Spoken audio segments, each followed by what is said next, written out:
부활의 소망, 기쁨이 우리 모두에게 충만하기를 주님의 이름으로 간절히 축원합니다. 예수님의 부활을 목격한 제자들은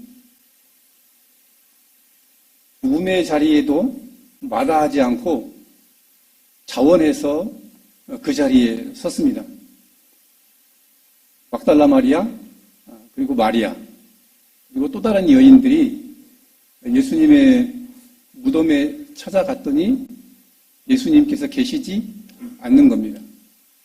그리고 제자들에게 이 사실을 고했더니 베드로, 그리고 그 밖에 다른 제자, 다른 복음서에서는 요한이라고 기록되어 있는데 다름질 쳐서 예수님의 무덤을 찾아갑니다. 세마포가 놓여있고 수건이 놓여있고, 당시에 대제사장들이 예수님을 지키던 그 병정들에게, 하솔들에게 예수님이 제자들이 이 예수님의 시신을 훔쳐갔다고 얘기를 하도록 돈을 주고 공작을 합니다.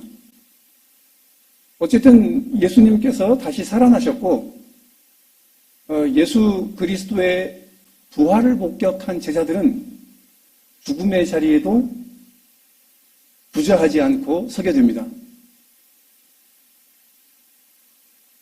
당시의 문헌들을 보면 이루 상상할 수도 없는 극한 고통 속에 유대교에서 그리스도교로 개종한 사람들을 그렇게 핍박하는 것을 보게 됩니다. 약 300년 가까이 계속됐는데요.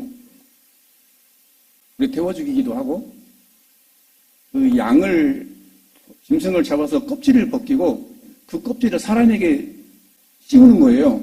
그러면 피가 철철 흐를 거 아닙니까? 그리고 굶주린 사자, 개들을 풀어놓는 거예요. 그러면 득달같이 달려들어서 사람을 뜯어먹겠죠.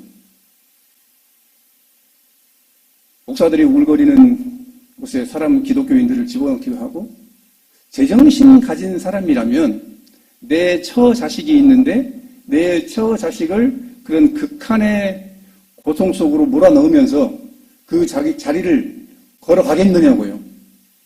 내가 아버지라면, 내가 엄마라면. 그런데 예수님의 부활을 목격한 제자들은 그 길을 갔단 말입니다. 그 길을 갔단 말입니다. 오늘 제가 가만히 생각을 해보니까 부성교에 제가 부임을 2002년도 했거든요. 생각을 해보니까 23년째예요, 올해가. 생각을 해보니까 제가 피가 펄펄 끓던 30대 초반에 부임을 했는데요. 저도 이제, 권사님들 앞에서 죄송한데, 저도 이제 5학년 좀 넘었어요. 흰머리도 나고요. 그러면서 이제 오늘 제가 부성교회 파송 선교사로 마지막 강단에 서는 자리가 될 겁니다. 무슨 말씀으로 은혜를 나눠야 될까? 저도 마찬가지고 성도 여러분들도 마찬가지고 진솔하게 우리 집은 다 떼고 성도로서, 신자로서 내일 내가 주님 앞에 설 때 어떤 모습으로 설 수 있을까 한번 고민해보는 것 의미 있겠다 싶었습니다. 지금 우리가 이 모양 저 모양으로 봉사를 많이들 하고 있는데요. 내가 지금 신앙생활하고 있는 것이 이게 잘하고 있는 거야? 제대로 하고 있는 거야? 한번 질문 한번 해보십시오. 스스로에게. 내가 지금 맞게 말씀대로 봉사하고 있는가? 하나님께서 내가 지금 이 예배를 섬기고 교회를 섬기는 모습 보면 기뻐하실까? 영광 받으실까? 의문이죠. 믿어야 한다고 하는데 내일 죽어도 우리가 천국 갈 줄 믿습니다. 아멘. 이거 맞는 질문입니까? 제가 보기에는 이거 그렇게 성경적이지 않은 것 같아요. 물론 우리가 정말 하나님께서 보시기에 우리의 믿음이 반듯하다면 내일 죽어도 천국 가는 게 맞죠. 그런데 이걸 어떻게 증명을 할 거냐고요. 그러면 우리의 아멘과 저 신천지 예배당에서 아멘하는 것과 어떤 차이가 있습니까? 그 사람들도 100% 확신에 차서 아멘하는데 아멘소리 우리보다 훨씬 클 겁니다. 외형적인 모습으로 보면 그 사람들이 더 우리보다 믿음 있는 것 같아요. 제가 한번 나름대로 생각을 해보건데 우리 스스로에게 한번 질문을 해보십시다. 내가 지금 섬기고 있는 봉사활동, 내가 지금 이렇게 교회 안에서 충성스럽게 헌신적으로 열심히 섬기는 이 봉사가 하나님 앞에서 하나님께 영광이 된다고 믿고 확신 속에 그렇게 섬기는데 이걸 그만두게 했을 때 그래도 내 마음속에 하나님 그래도 감사합니다. 그래도 감사합니다. 제 나름대로 생각을 해보건데 그런 신앙이라면 물론 성경에는 그런 건 없지만 하나님께서 영광 받으시지 않을까요?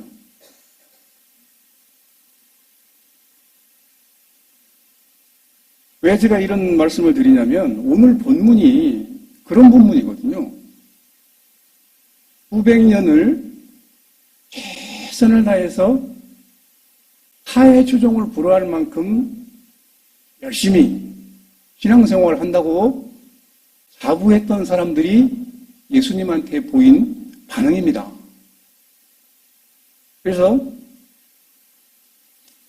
이 다음에 우리가 어디에서 또 어떤 모습으로 보게 되더라도 하나님 앞에서 자랑스럽고 떳떳한 모습으로 만나뵐 수 있는 저와 우리 모든 성도 여러분들이 되시기를 주님의 이름으로 축원합니다. 하나님께서 우리에게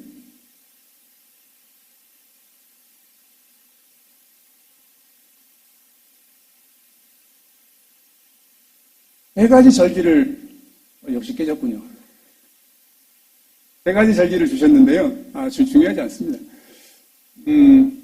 6월절, 그리고 77절, 그리고 초막절, 이 세 가지 절기를 주셨어요. 우리에게는 중요한 명절이 두 가지잖아요. 구정과 추석입니다. 하나님께서 이스라엘 백성들에게 이 세 가지 절기를 주신 이유와 목적이 있습니다. 자, 중요한 건 초막절을 중심으로 살펴볼 건데 어쨌든 6월절이 나왔기 때문에 한번 살펴보겠습니다. 이 설교 시간에 많이 언급되어 있는 절기이기 때문에 일일이 언급하진 않겠습니다. 그런데 우리가 잘 아는 것처럼 예굽에서 하나님께서 이스라엘 백성들을 끌어내실 때 인방과 설주라고 하잖아요. 인방은 우리가 그 방 들어갈 때 머리 위에 있는 그 가로로 놓여 있는 그 나무로 만든 토막 있잖아요. 요거하고 그다음에 옛날에는 어른들이 그 문지방 밟으면 맞았어요. 문지방 맞는 거 아니다 그러고 왜 그랬는 줄 아십니까? 생각해 보니까 문지방을 밟으면 머리가 서야 돼. 그럼 머리가 부딪혀. 그러니까 우리 어른들이 참 지혜로우셨던 것 같아요. 문지방 밟지 말라 그러셨죠? 인방이 위아래, 설주는 옆에 있는 기둥, 여기에 양의 피를 발랐어요. 그러면 죽음의 그림자가 넘어갔단 말이에요. 죽음을 피해갔단 말입니다. 그래서 이스라엘 백성들이 죽지 않았고 장자의 죽음도 맞지 않고 홍해를 건너서 광야 그리고 가나안으로 이끌게 되었습니다. 이 절기를 하나님께서 기억하라고 하신 거고요. 무교절은 6월절 다음 날로부터 7일 동안을 지내는 절기인데 왜 우지어빙? 그러니까 빵 구울 때 우리가 그 밀가루 반죽에다가 이스트 집어넣죠. 잘 부풀으라고. 예전에 저 어렸을 때 그 깡부리밥 여름에 해놓으면 쉬잖아요. 그러면 어머니가 거기다 누룩 집어넣어가지고 식은 밥술 만들어가지고 초등학생 혈도 없는데 그걸 먹으라고 주면은 그걸 먹고 취해가지고 말이에요. 혹시 그런 기억들 없으십니까? 예. 그런데 그때는 요런 이스트가 들어간 효모가 들어간 서는 안 되고 그냥 밀가루 반죽만 해서 그렇게 먹어야 했습니다. 그래서 무교절이라고 했습니다.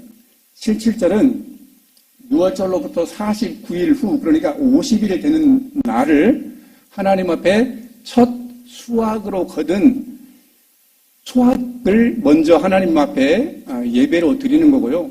오순절은 그 50이라는 말을 히브리어를 헬라어로 번역을 한 말이 오순절입니다. 초막절.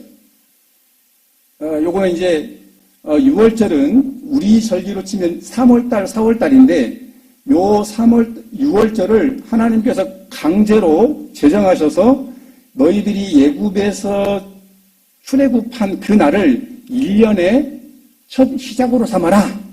그래서 하나님께서 유대력을 새로 제정해 주신 겁니다. 그러니까 우리나라 달력으로 치면 3, 4월달 정도가 되는 거예요. 6월절이. 자, 그리고 초막절은 요 3, 4월달로부터 약 6개월 정도 후니까 우리나라 달력으로 치면 9월 말 정도, 10월 초 정도가 될 겁니다.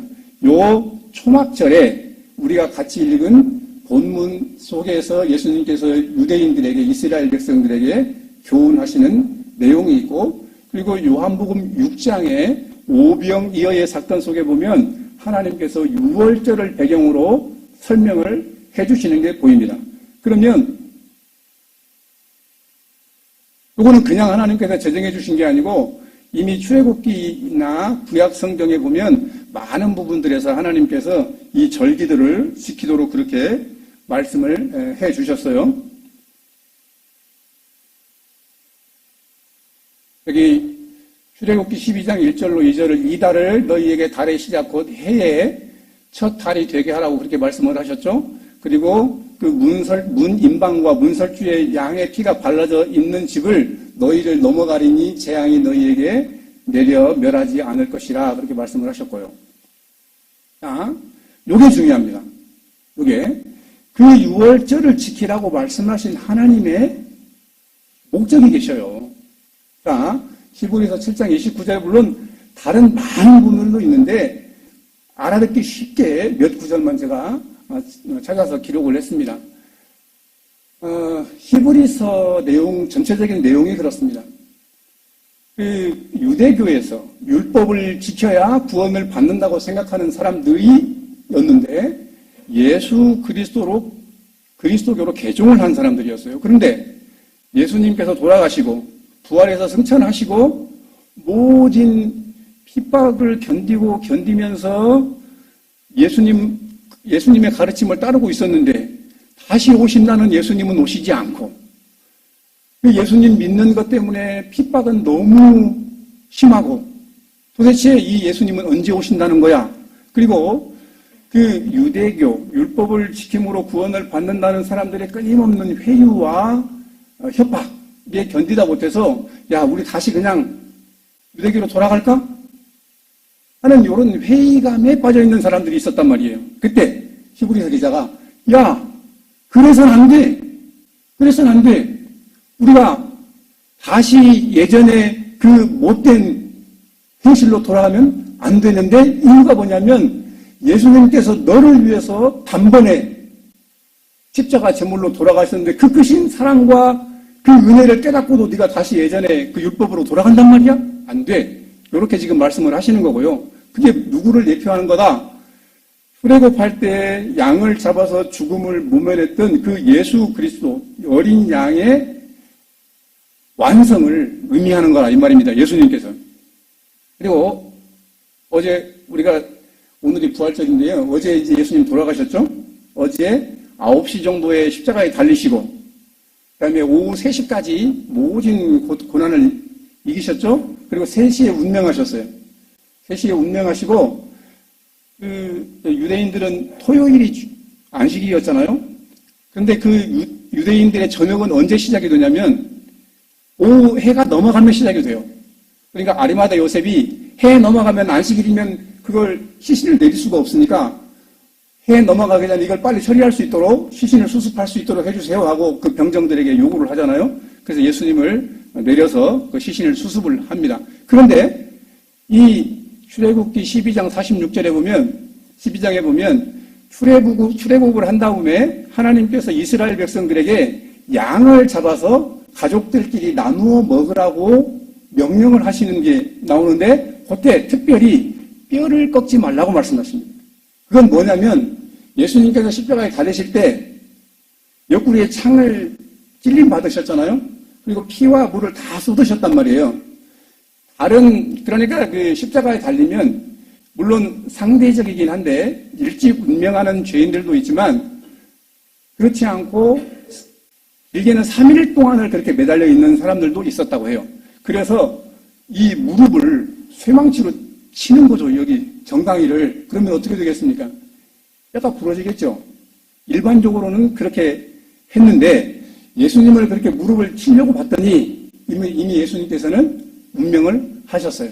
그래서 예수님은 무릎을 칠 필요가 없었고 다리가 꺾이지 않으셨어요. 참 보십시오. 심지어는 양의 뼈를 꺾지 않는 것이 예수님께서 운명하시면서 다리가 꺾이지 않는 것에까지 연결이 될 만큼, 완성이 될 만큼 모든 구약의 제사들이, 절기들이 예수님으로 완성이 되었다는 것을 보여주는 것입니다. 자, 77절입니다. 사실은 맥주절은 보리맥자잖아요.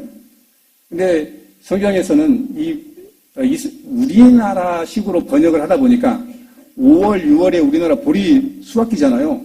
보리 맥자로 번역을 한 거고 실제로 밀 수확기입니다. 밀.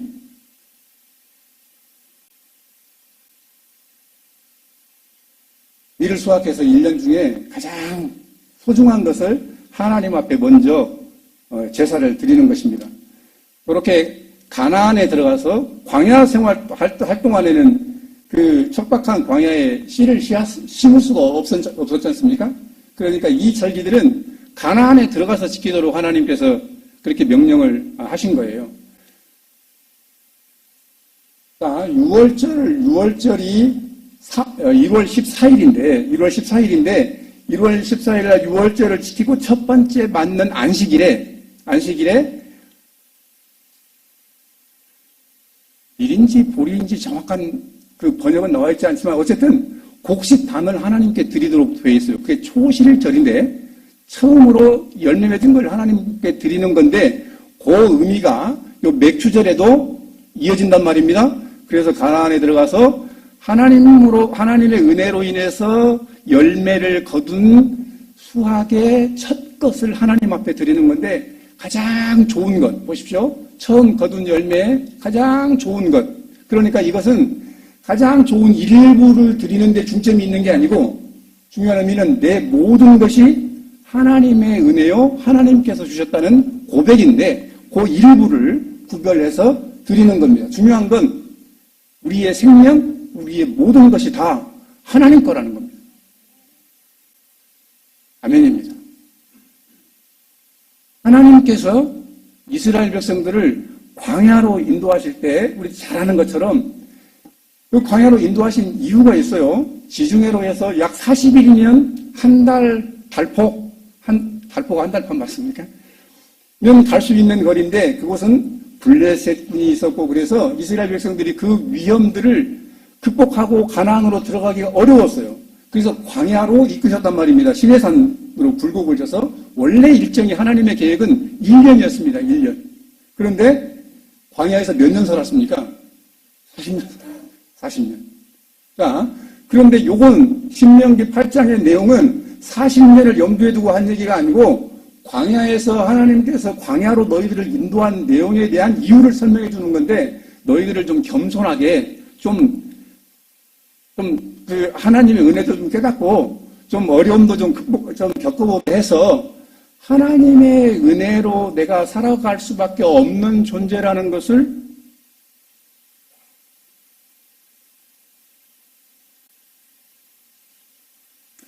깨닫도록 하나님께서 광야로 인도하셨다는 겁니다. 뿐만 아니라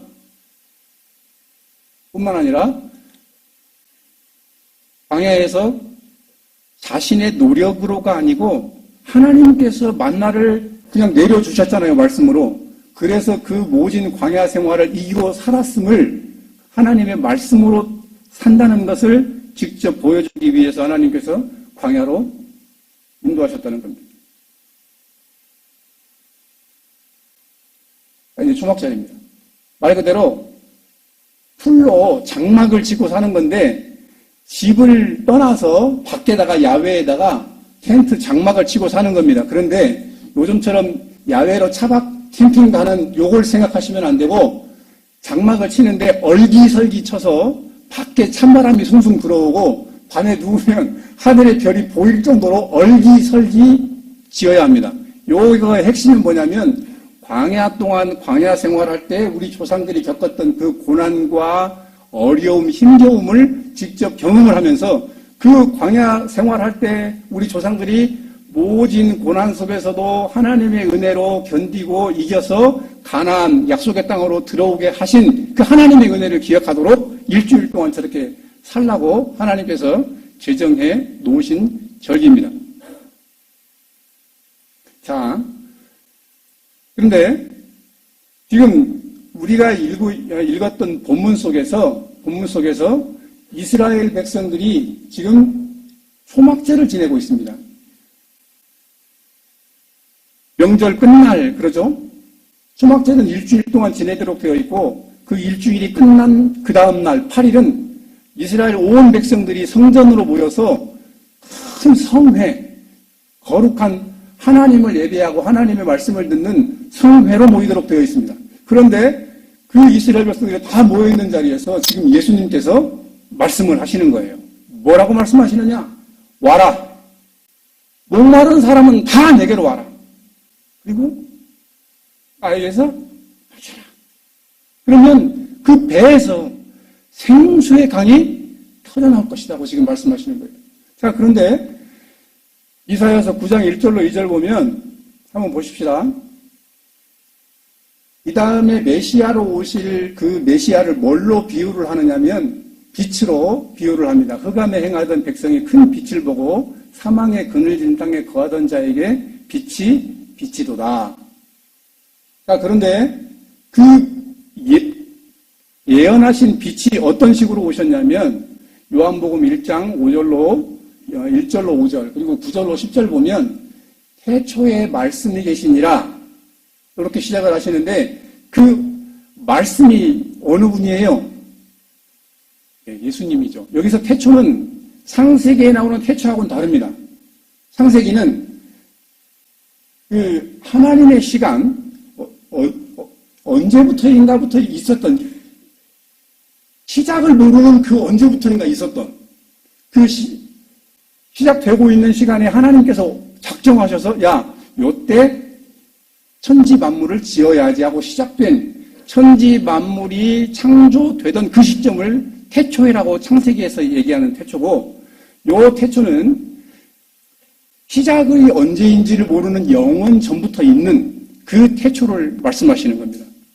그러니까 언제인지도 모르는 영원 전부터 계셨던 그 말씀이 하나님과 함께 계셨는데 이 말씀이 곧 하나님이시래요. 그리고 그가 태초에 하나님과 함께 계셨는데 그 만물이 그로 말미암아 지음받았대요. 그 로고스와 말씀이 그 하나님이시 한 분이래. 그런데 그분이 뭘로 오셨냐? 생명의 빛으로 오셨대요. 아멘. 이사야서에서 예고하신 그 메시아 빛이 지금 누구로 오셨단 얘기예요? 예수님 말씀으로 오셨단 말이에요. 그런데 사람들이 그 빛이 어두움을 비치는데도 어두움에 눈이 가린 인간들이 그걸 못 알아본단 말이에요. 아, 이거 연결을 계속 시키셔야 됩니다. 9절 말씀에도 그렇게 지금 기록하고 있죠. 빛이 오셨는데 빛이 못 알아본다. 아, 구약에서부터 예언되었던 빛이 그 예수님으로 완성이 되었다는 것, 그리고 구약에서 이스라엘 백성들이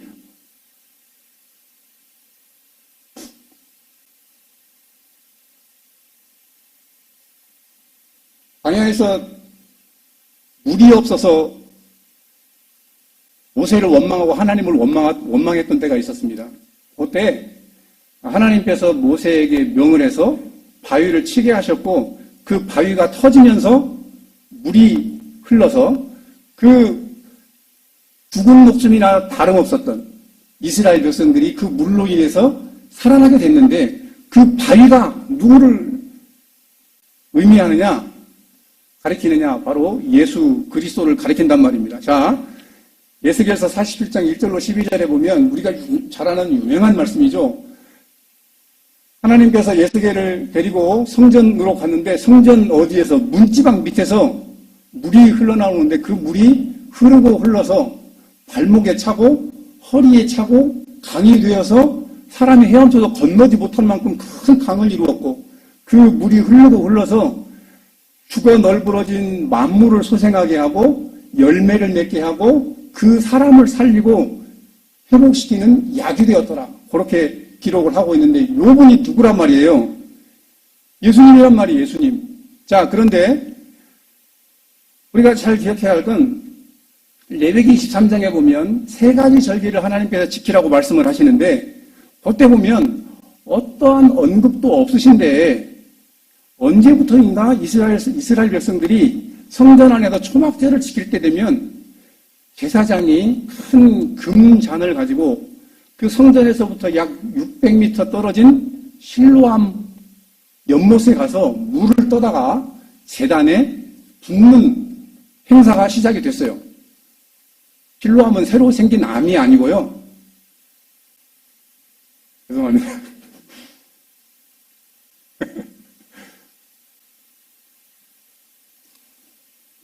너무 진지하셔서. 제가 잘 아는 선교사님 딸내미가 초등학생이 꼬맹이가 하나 있었는데 어느 날 그러더래요. 아빠, 실로암이 새로 나온 암이야? 또 성전 안에 그 실로암 연못에 가서 물을 떠다가 제단에 붓는 행사가 있었고요. 제단 안에다가 불을 밝게 밝혀두는 그런 행사를 했단 말입니다. 그런데 이거는 하나님께서 그렇게 하라고 가르쳐 주신 게 아니고 성경학자들은 마카비 시대, 그러니까 예수님 태어나시기 한 160, 70년 전에부터 생겨난, 그러니까 언제부터인지도 모르는데 성경학자들이 그렇게 예견을 하는 걸 제가 봤어요. 그런데 이 이스라엘 백성들이 보십시오. 지금 하나님이 명령하시지도 않은 거에 열중하느라고 지금 우리가 읽진 않았지만 요한복음 1장에서부터 가나 혼인잔치, 성전 청결 사건, 그리고 니고데모 사건, 사마리아 여인 사건, 6장에 가면 오병이어 사건, 계속 하나님께서 기적을 베푸시면서 너희들이 믿고 있는 그 믿음이 잘못되었다. 너희들이 그렇게 철석같이 믿고 있는 모세로부터 받은 그 율법이 내가 준 거야. 니네 조상부터 준 게 아니고, 그리고 그 율법을 믿어서 구원을 받는 게 아니고 나를 믿어야 구원을 받는 거야. 내가 참 생명이고 참 떡이야.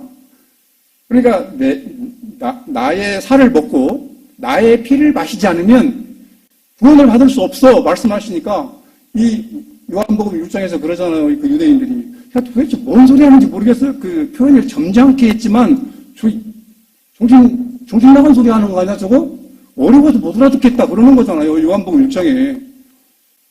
지금 이런 상황 속에서 예수님께서 성전에서, 그러니까 당시의 성경학자들 말로는 예루살렘 인구를 약 2만 5천 명 정도로 봐요.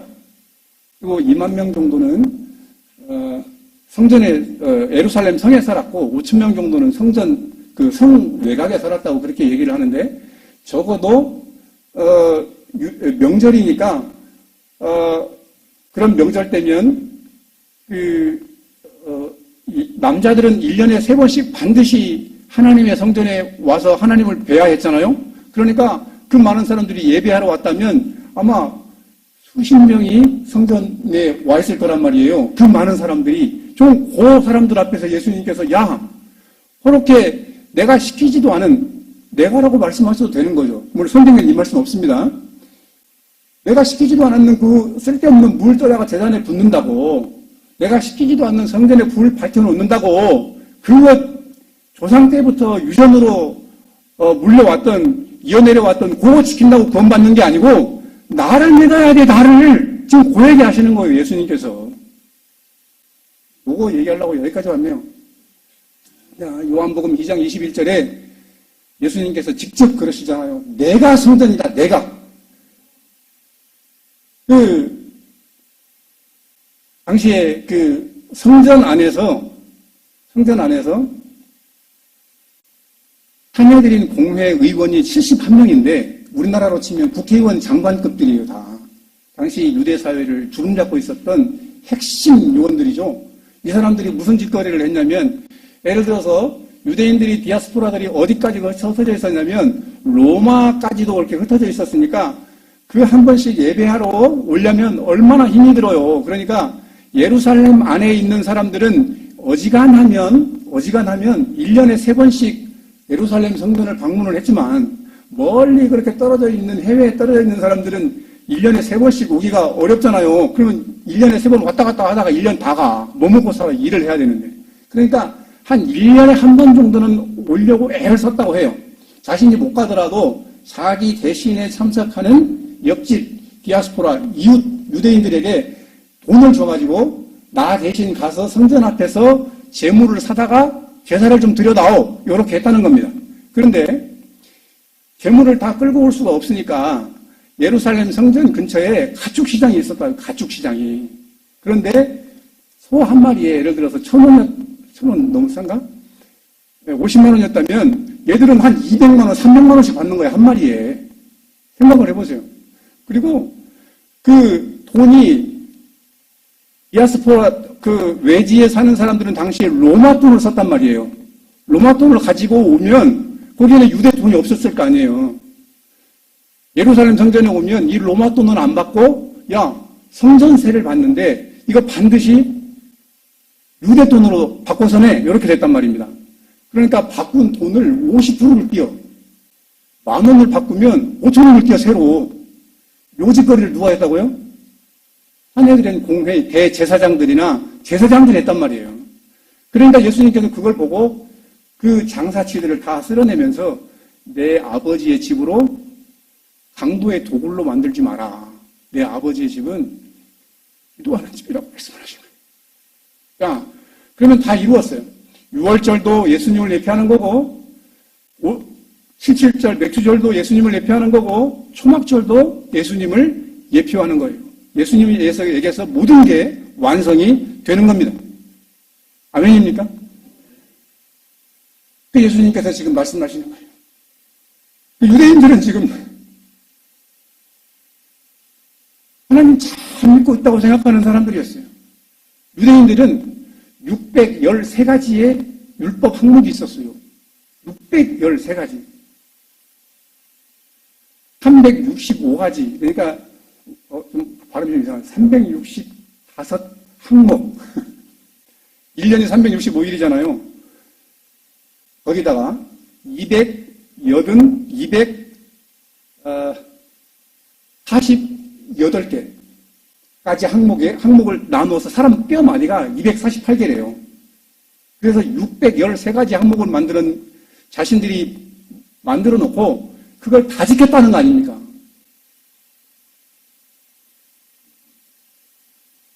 대단하죠. 그래서 유대문헌에 이 세상에 구원받을 수 있는 사람은 바리새인과 그 아들. 그래서 바리새인들은 100년 100 다 구원받는다는 거예요. 물론 거기에서는 바리새인 자신의 아들일 수도 있고 자신들이 가르치는 제자들일 수도 있습니다. 그만큼 철두철미하게 율법을 잘 지켰던 사람들 앞에서 지금 예수님께서 그렇게 말씀을 하시는 겁니다. 야, 목마른 사람은 다 내게로 오라. 그 사람들은, 유대인들은 신앙생활 잘하고 있다고 생각했을 거예요. 우리는 100% 구원받는다.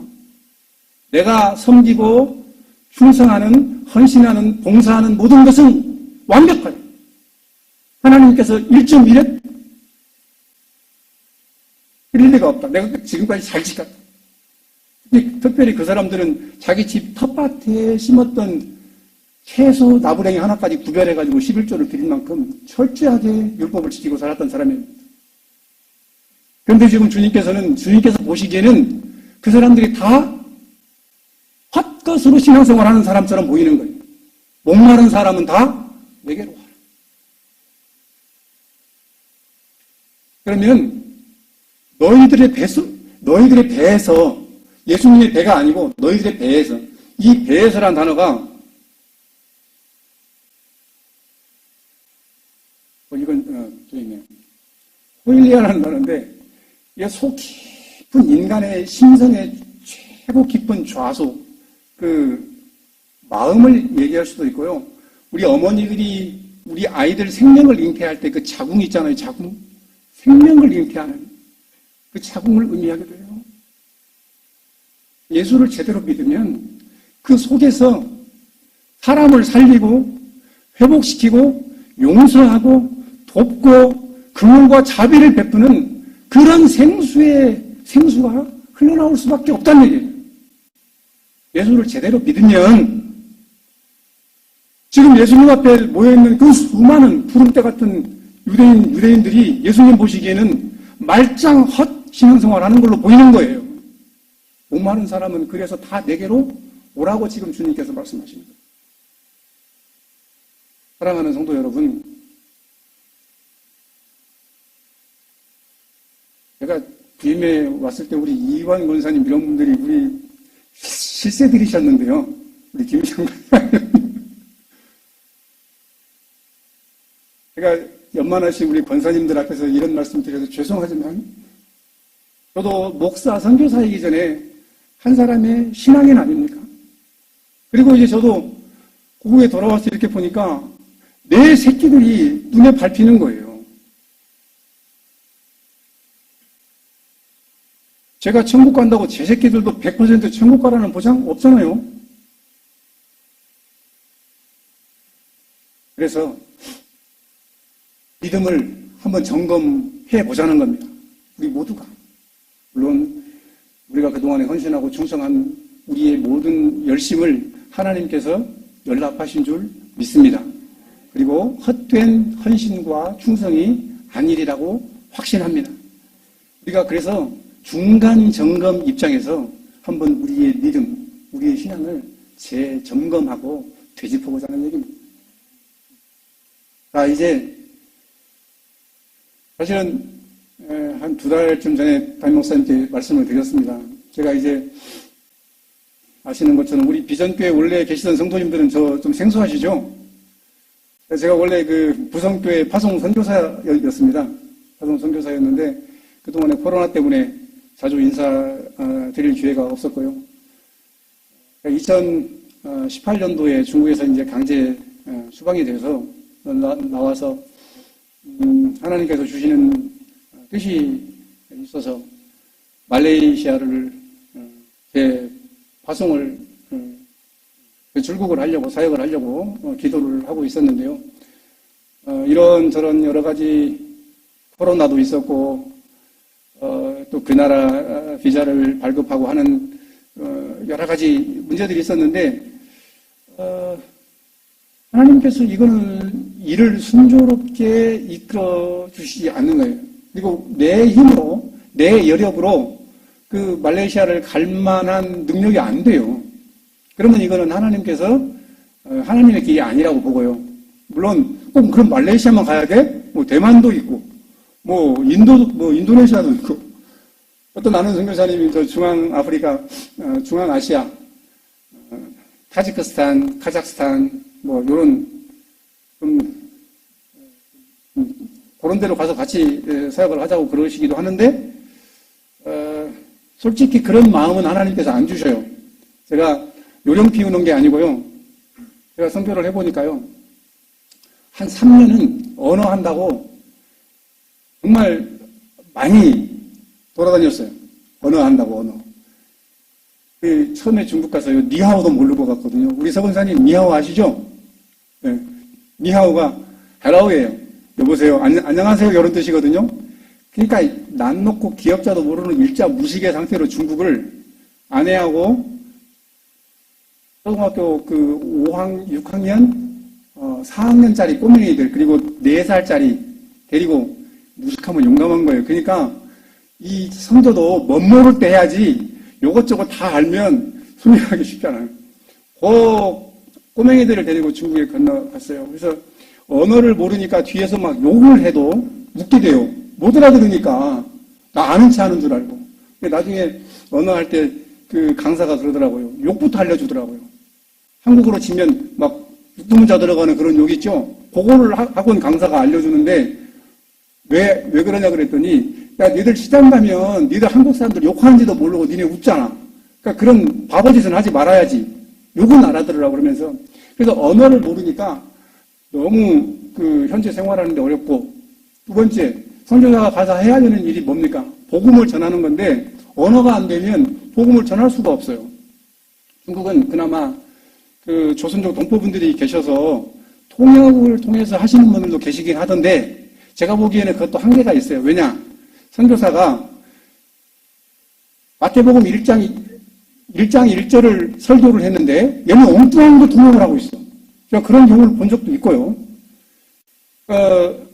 하여튼 그래서 통역을 통해서 선교하는 건 제가 보기에는 별로 추천하고 싶지 않다. 그래서 한 7, 8년, 10년 가까이 되니까 설교도 좀 할만하고 이렇게 되더라고요. 언어라는 게. 그런데 지금 죄송합니다. 제가 많진 않은데 지금 가가지고 러시아어를 한다. 우리 담임 목사님께서 러시아어를 잘 아시잖아요. 그 러시아어가 또 세계에서 가장 어려운 단어 중에 하나고 또 이전도 없는 다른 나라 가가지고 성도 여러분들께서 눈물과 땀으로 보내주신 선교 헌금 받아서 열심히 사역도 하지도 못할 거면서 언어가 안 되니까 물론 거기 쫓아와서 보실 것도 아니고 대충 선교 보고서 작성해서 보고는 할 수 있겠죠. 그렇지만 그 양심거리는 짓은 할 수는 없고 그래서 하나님께 기도하는 중에 국내에서 선교 동원 사역을 할 생각이에요. 그게 뭔 말이냐면 선교 여러분들은 오늘 한 5분만 더 하겠습니다. 선교사님들이 여기 오셔서 이렇게 간증을 하시고 하셔도 이게 제대로 현장에서 필드에서 실제로 물론 다 신실하신 분들이시지만 저희들은 이렇게 그 내용을 들으면 이게 진짜 열심히 사역을 하시는지 아닌지 웬만큼 보여요. 이렇게 들으면. 근데 여기 계신 성도님들의 선교에 대한 열정, 하나님 선교에 헌신하고자 하는 그 순수한 열정이 여과 없이 선교지에 전달될 수 있도록 창구 역할을 해야겠다. 이런 생각을 했고요. 두 번째는 여기 이제 추방돼서 나온 중국 선교사님들 중에서 중국 유학생들을 가르치는 분들이 계셔요. 그런 분들이랑 같이 이제 연계를 해서 중국 유학생들을 양육하는 사역을 위해서 기도하고 있고요. 또 하나는 조금 인원이 많지는 않은데 직장인 선교 이렇게 섬기고 있는데 참 재밌어요. 그때는 모 대학 이공계 재료공학 박사예요. 그 교수님이신데 그분이 모임에 좀 늦으셨어요. 그래서 하시는 말씀이 내가 뚜껑이 확 열렸는데 연세도 있으시고 점잖으신 분인데 그분이 그렇게 좀 유머러스하게 말씀을 하세요. 그러면서 모임에 오시려고 차를 이렇게 빼려고 주차장에 가봤더니 양쪽으로 차가 대져 있고 앞에 차가 가로주차로 되어 있는데 그러니까 차가 옴짝 발작 못하게 되어 있는 거예요.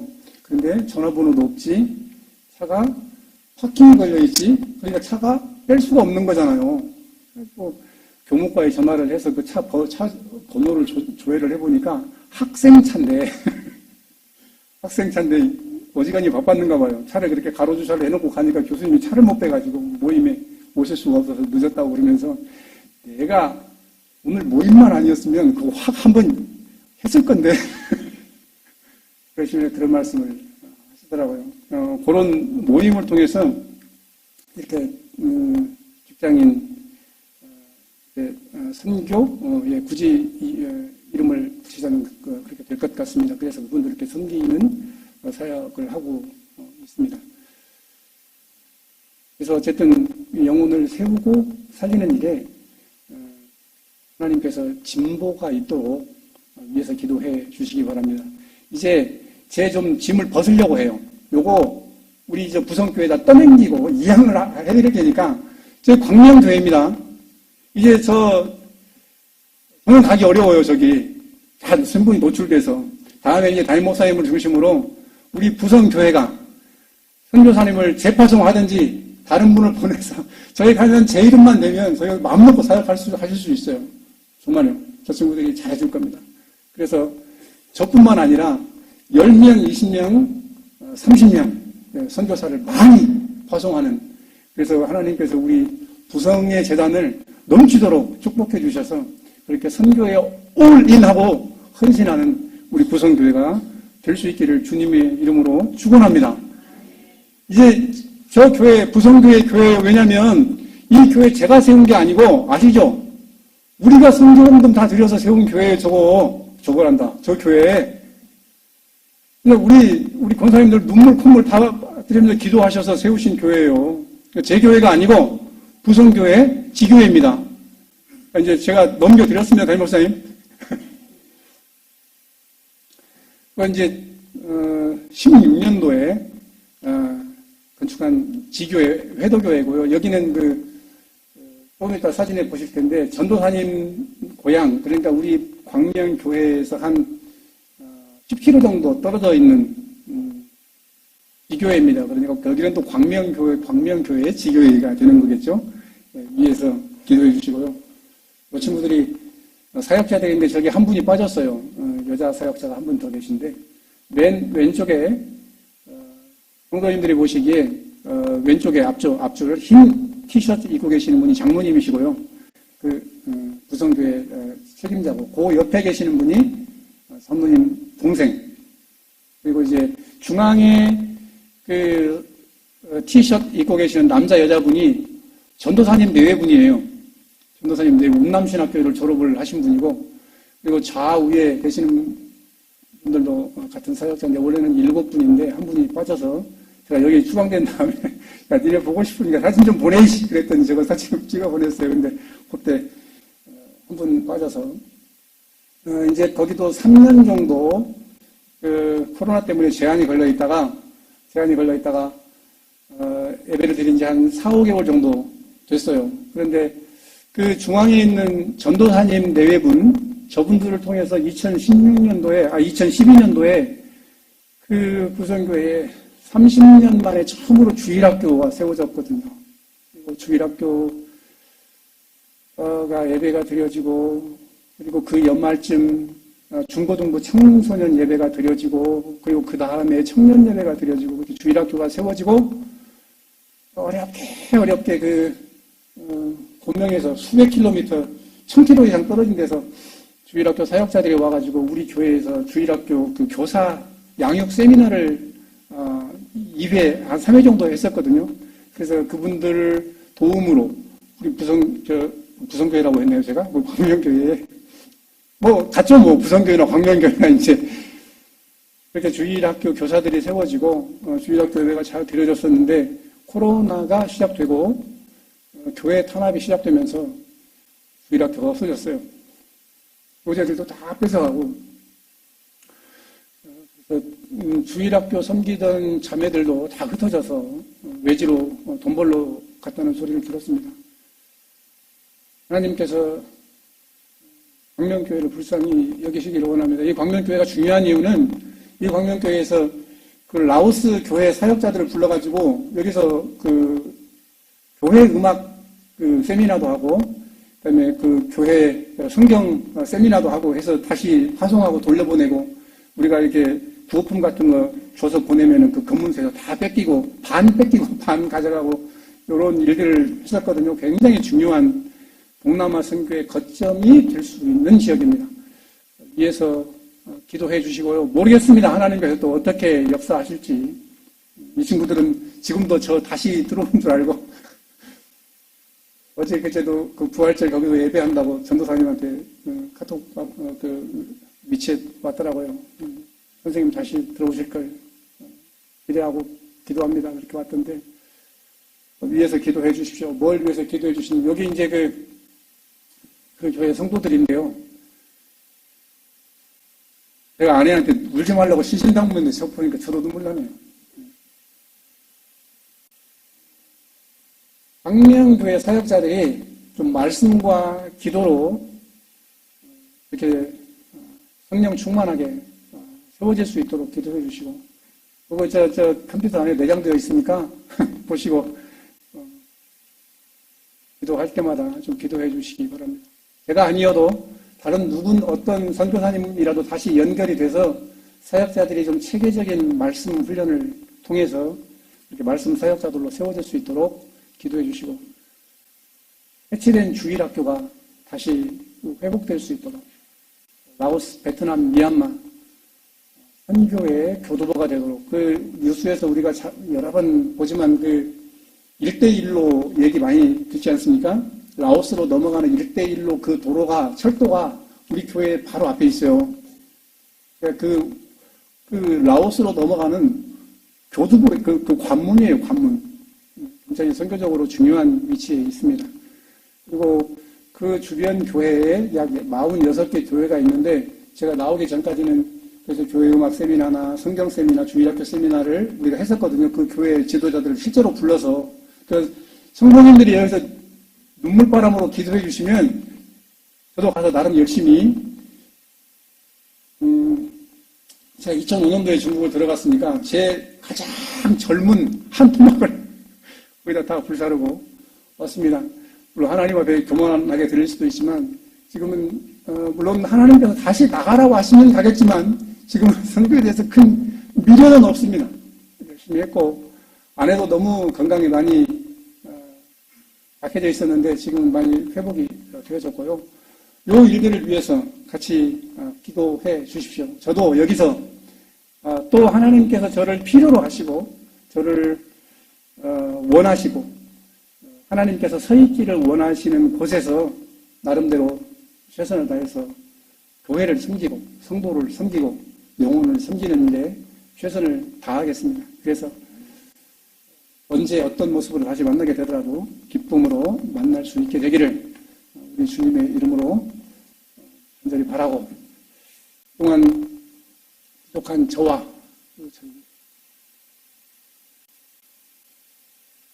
가정과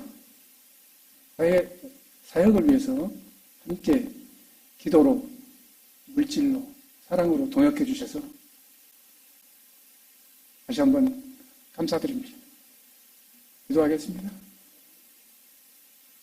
하나님 아버지, 마른 막대 같은, 지렁이 같은 저희들을 부르셔서 예수 그리스도의 핏값으로 구원하시고 감당할 수 없는 사랑으로 벅찬 사명 감당하게 하시다가 이렇게 은혜 중에 잘 마무리하게 하시니 감사합니다.